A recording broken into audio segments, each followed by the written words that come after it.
मेरे पति घबरा गए। उन्होंने तुरंत अपना हाथ पीछे खींच लिया और धीरे से बोले, क्या हुआ, तुम इतनी डर क्यों रही हो? मैं कुछ बोल नहीं पा रही थी। मेरे होंठ कांप रहे थे, आंखों से आंसू बह रहे थे और दिल ऐसे धड़क रहा था जैसे अभी बाहर निकल जाएगा। वो अंधेरी रात, वो डर, वो बेबसी, सब कुछ एक साथ मेरे सामने आ खड़ा हुआ था। मैंने अपना चेहरा दोनों हाथों में छिपा लिया।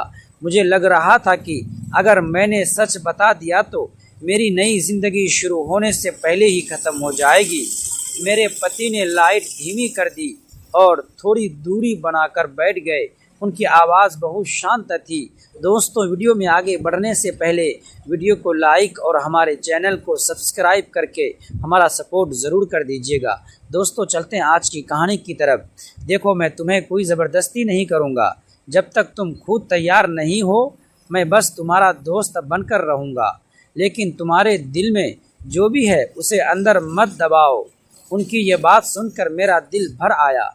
मैंने हिम्मत जुटाई और कांपती आवाज़ में कहा, अगर मैं सच बताऊं तो क्या आप मुझसे नफ़रत नहीं करेंगे? उन्होंने बिना एक पल गंवाए जवाब दिया, सच से कभी नफ़रत नहीं होती, झूठ से होती है। बस यही वो पल था जब मेरे अंदर का सारा दर्द बाहर आ गया। मैं रोते रोते सब कुछ बता गई। कैसे उस दिन मेरे साथ ज़बरदस्ती हुई, कैसे मैं टूट गई और कैसे डर के कारण मैंने किसी को कुछ नहीं बताया। कमरे में कुछ देर सन्नाटा रहा। मैंने धीरे धीरे आंखें खोली। मुझे डर था कि अब उनके चेहरे पर गुस्सा या नफ़रत दिखेगी, लेकिन उनकी आंखों में सिर्फ दर्द था मेरे लिए। उन्होंने आगे बढ़कर मेरा हाथ थाम लिया और बोले, तुम्हारे साथ जो हुआ वह एक अपराध है, तुम्हारी पहचान नहीं। तुम आज भी उतनी ही सम्मानित हो जितनी पहले थी।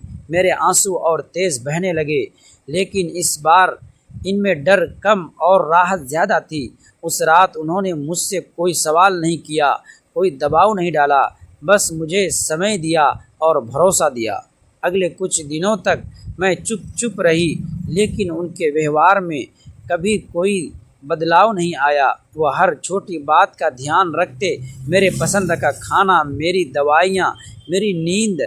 धीरे धीरे मेरा डर कम होने लगा। एक दिन उन्होंने कहा, अगर तुम चाहो तो हम इस मामले में कार्रवाई कर सकते हैं।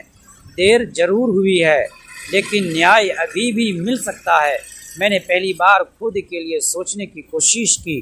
डर अभी भी था, समाज का, लोगों की बातों का, लेकिन इस बार मेरे साथ कोई था। हमने मिलकर पुलिस में शिकायत दर्ज कराई। शुरुआत आसान नहीं थी, सवाल, ताने, शक सब झेलना पड़ा, लेकिन मेरे पति हर कदम पर मेरे साथ खड़े रहे। काफ़ी समय बाद उन अपराधियों को सज़ा मिली। उस दिन मुझे लगा जैसे मेरे अंदर का एक बड़ा बोझ हल्का हो गया हो। समय के साथ मैंने अपनी पढ़ाई फिर से शुरू की। आज मैं सिर्फ अपने लिए नहीं, बल्कि उन सभी लड़कियों के लिए जी रही हूँ जो डर के कारण चुप रह जाती हैं।